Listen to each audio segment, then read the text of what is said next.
A occidente d'Italia campeggia sui giochi d'Appennino un unico monte, altissimo, il Monviso. Supera le nubi con la sua vetta, ergendosi in cieli limpidi, superba montagna, dovunque nota per la sorgente del Po, che piccolo ruscello dapprima nasce dai suoi fianchi e poi, scorrendo verso l'oriente, gonfiandosi ben presto per l'apporto di molti affluenti, diventato uno dei fiumi più grandi, anzi, come dice Virgilio, il re dei fiumi,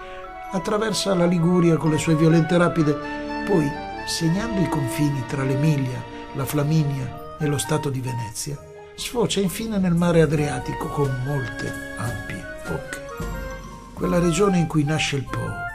aprica e ridente nel suo vario paesaggio di pianure e colline, nella cerchia dei monti, ha nome Piemonte, dal piede dei monti alle cui falde sorge, ricca di città e castelli.